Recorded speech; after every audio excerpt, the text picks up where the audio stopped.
Really, Sherry, you've got this room looking like an old parrot cage. Did you nap while I was out? What's the matter, dear? Can't run away with your tongue? Don't look up at me with those great cow eyes, you sex-ridden hag. Where have you been all afternoon? Alley-catting around with Bert Jefferson? Sherry, Bert read his play to me this afternoon. It's marvelous. It isn't just that play written by a newspaper man. It's great. I want you to read it tonight. It just cries out for Cornell. If you like it, will you send it to her, and will you read it tonight? No, I will not read it tonight or any other time. And while we're on the subject of Mr. Jefferson, you might ask him if he wouldn't like to pay your salary, since he takes up all your time. Oh, come now, Sherry. It isn't as bad as that. I have not even been able to reach you, not knowing what haylofts you frequent. Oh, stop behaving like a spoiled child. Don't take that patronizing tone with me, you flea-bitten Cleopatra.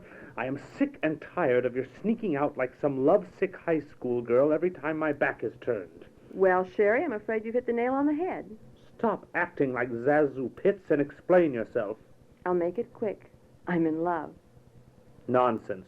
This is merely delayed puberty. No, I'm afraid this is it. You're going to lose a very excellent secretary. You're out of your mind. Yes, I think I am a little. But I'm a girl who's waited a long time for this to happen, and now it has. Mr. Jefferson doesn't know it yet, but I'm going to try my darndest to marry him. Is that all? Yes, except that, well, I suppose this is what might be called my resignation as soon as you found someone else. Now listen to me, Maggie. We've been together for a long time. You are indispensable to me, but I think I am unselfish enough not to let that stand in the way where your happiness is concerned, because whether you know it or not, I have a deep affection for you. I know that, Sherry.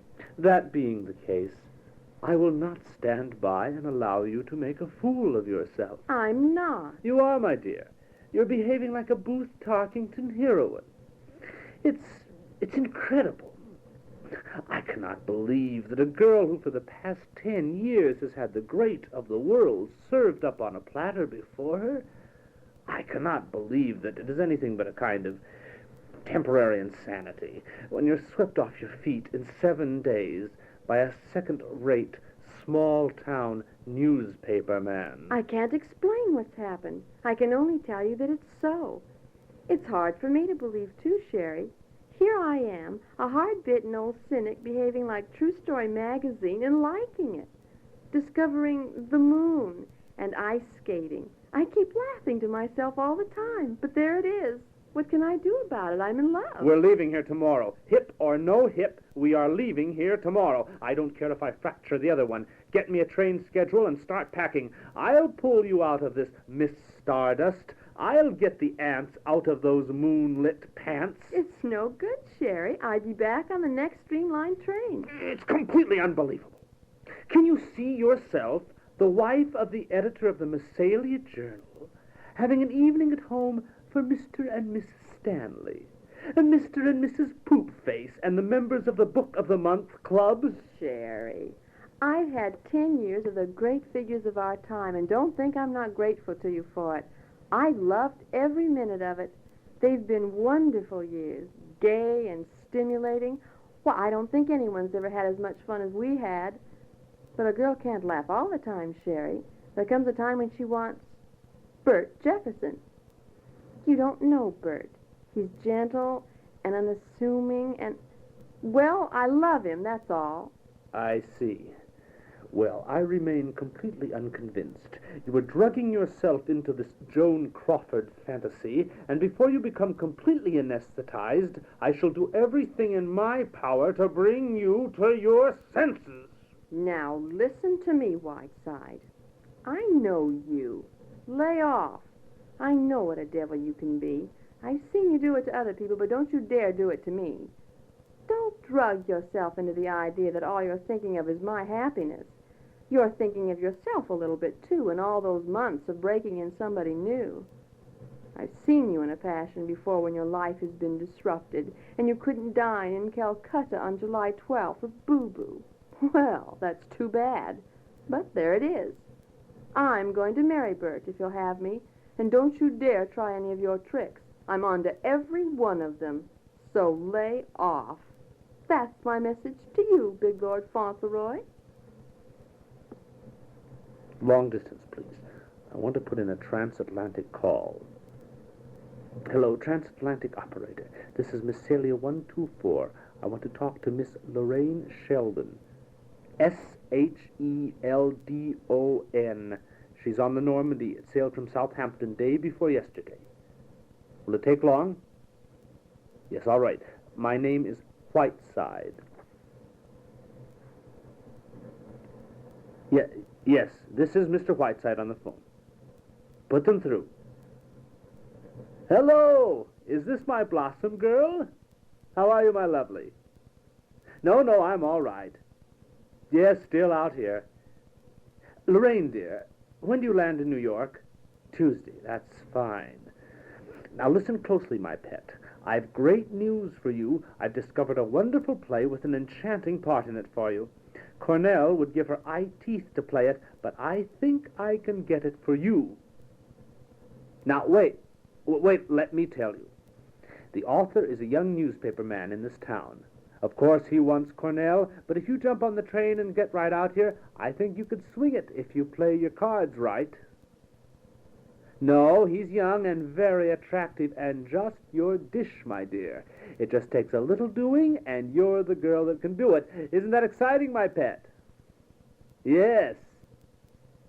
Yes, that's right. And look, don't send me any messages. Just get on the train and arrive. Oh, no, don't thank me, my darling. It's perfectly all right. Have a nice trip and hurry out here. Goodbye, my Blossom. Eyes just a little rabbit in the sunshine. Eyes just a little rabbit in the wind.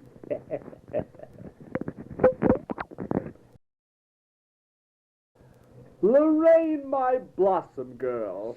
Cherry, my sweet. Oh, darling, look at that poor, sweet, tortured face. Let me kiss it. You poor darling, your eyes have a kind of gallant compassion. How drawn you are. Oh, Sherry, my sweet, I want to cry. All right. You've made a very nice entrance. Now, relax, dear. But, Sherry, darling, I've been so worried. And now seeing you in that chair. This chair fits my fanny as nothing else ever has. I feel better than I have in years, and my only concern is news of the outside world. So take that skunk off and tell me everything. How are you, my dear? Darling, I'm so relieved. You look perfectly wonderful. I never saw you look better myself. My dear, do I look a wreck. I just dashed through New York. Didn't do a thing about Christmas. Hattie Carnegie and had my hair done and got right on the train. And the Normandy coming back was simply hectic. Fun, you know, but simply exhausting. Jock Whitney and Cary Grant and Dorothy DeFrazzo. Oh, it was too exhausting. Oh, and of course London before that was so magnificent. My dear, well, I simply never got to bed at all. Darling, I've so much to tell you, I don't know where to start. Well, start with the dirt first, dear. That's what I want to hear. Let me see. Well, Sybil Cartwright got thrown right out of Ciro's. It was the night before I sailed. She was wearing one of those new cellophane dresses, and you could absolutely see Trafalgar Square. And, oh, yes, Sir Harry Montrose, the painter, you know, is suing his mother for disorderly conduct.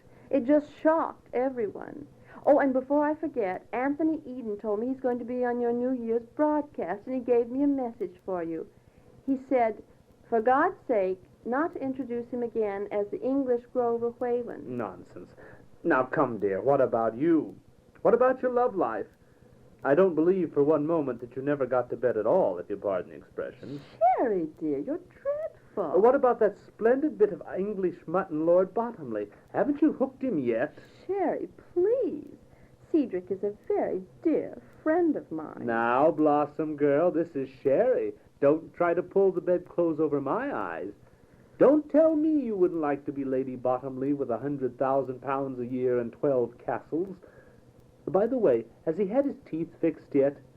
Every time I order a Roquefort cheese, I think of those teeth. Sherry, really? Cedric may not be brilliant, but he's rather sweet, poor lamb, and he's very fond of me, and he does represent a kind of English way of living that I like. Surrey and London for the season, shooting box in Scotland, that lovely old castle in Wales. You were there, Sherry. You know what I mean. I do indeed. Well, really, Sherry, why not? If I can marry Cedric, I don't know why I shouldn't. Shall I tell you something, Sherry? I think from something he said just before I sailed that he's finally coming around to it. It wasn't definite, mind you, but don't be surprised if I am Lady Bottomley before very long. Lady Bottomley. Won't Kansas City be surprised? However, I shall be a flower girl and give the groom an iron toothpick as a wedding present. Come ahead, my blossom. Let's hear some more of your skullduggery. But, Sherry, what about this play? After all, I've come all the way from New York, even on Christmas Eve. I've been so excited ever since your phone call. Where is it? Where can I read it? Well, here's the situation. This young author, his name is Bert Jefferson, brought me the play with the understanding that I send it to Kit Cornell. It's a magnificent part, and God knows I feel disloyal to Kit, but there you are. Now, I've done this much. The rest is up to you. He's young and attractive. Now, just how you go about persuading him, I'm sure you know more about than I do. Darling, how can I ever thank you? Does he know I'm coming? Mr. Jefferson, I mean. No, you're just out here visiting me. You'll meet him, and that's that. Get him to take you out to dinner and work around to the play. Good God, I don't have to tell you how to do these things. How did you get all those other parts? Sherry. Well, I'll go back to the hotel and get into something more attractive. I just dumped my bags and rushed right over here. Darling, you're wonderful. All right, run along and get into your working clothes. Then come right back here and spend Christmas Eve with Sherry, and I'll have Mr. Jefferson on tap. By the way, I've got a little surprise for you. Who do you think is paying me a flying visit tonight? None other than your old friend and fellow actor, Beverly Carlton. Really? Beverly? I thought he was being glamorous again on a tramp steamer. Come, dear. Mustn't be bitter because he got better notices than you did. Don't be silly, Sherry. I never read notices. I simply wouldn't care to act with him again, that's all. He's not staying here, is he? I hope not. Ah, temper. No, he's not. Where did you get that diamond clip, dear? That's a new bit of loot, isn't it? Haven't you seen this before? Cedric gave it to me for his mother's birthday. Look, darling, I've got a taxi outside. If I'm going to get back here... Very well, Blossom Girl. Hurry. Merry Christmas, Maggie. Come, give a kiss. Beverly, I want 1 minute. I must have it. You'll make the train. The station's a minute and a half from here. Why, what's the matter, Magpie? Beverly, I'm in great trouble. Well, Magpie, dear, what's the matter? I've fallen in love. For the first time in my life. Beverly, I'm in love. I can't tell you about it. There isn't time. But Sherry's trying to break it up. In his own fiendish ways, doing everything he can to break it up. Why, the old devil. What's he doing? Lorraine. He's brought Lorraine here to smash it. Ah, it's somebody. Yeah, in this town. He's a newspaper man, the one you're going to see at the station, and he's written a play, and I know Sherry must be using that as bait. You know, Lorraine, she'll eat him up alive. You've got to help me, Beverly. Of course I will, Magpie. What do you want me to do? I've got to get Lorraine out of here. The farther away, the better. And you can do it for me. But how? How can I? I'm leaving. Come out here. Now, if you can just do that back. And then bring the voice to you. You know how to do it. You've done it so many times. I love it. I absolutely love it. It's simply enchanting. It bitches Sherry and Lorraine at the same time. It's pure heaven. I adore it. And I shall do it up brown. Darling, the first baby will be named Beverly. You're wonderful. Of course I am. Come to Chiselwood for your honeymoon, and I'll put you up. Goodbye, my lovely. I adore you. Hello? Yes. Miss Lorraine Sheldon. Yes, she's here. There's a transatlantic call coming in for you, Blossom Girl. Transatlantic for me? Here? Well, what in the world could... It's London. London? Hello? Hello? Cedric? Cedric, is this you? Why, Cedric, you darling. What a surprise. How did you know I was here? Darling, don't talk so fast and you won't stutter so. That's better. Yes, now I can hear you. Yes, very clearly. It's as though you were just around the corner. I see. What? Darling! Cedric, dearest. Would you wait just a minute, Maggie? It's a very personal call. Would you mind? Yes, my dearest. Now tell me. Cedric, please don't stutter so. Don't be nervous. Oh, my darling. Oh, my sweet. You don't know how I've prayed for this every night on the boat. Darling. Yes, yes, 1,000 times yes. I'll take a plane right out of here and catch the next boat. Oh, my sweet. We're going to be the happiest people in the world. I wish I were there now in your arms, Cedric. What? Cedric, don't stutter so. Yes, and I love you, my darling. Oh, so much. Oh, my dear, sweet. My darling. Oh, my darling. Yes, yes, I will. Oh, I will, darling. I'll be thinking of you every moment. You've made me the happiest girl in the world. Goodbye. Goodbye, darling. Goodbye. Sherry, do you know what's happened? Cedric just called from London. He's asked me to marry him. Sherry, think of it. At last. I've got to get right out of here and catch the next boat.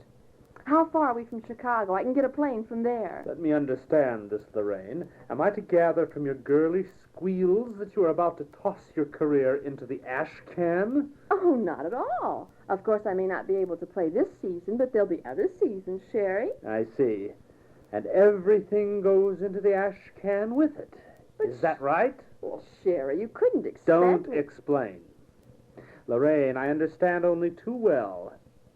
And I also understand why Cornell remains the first actress of our theater.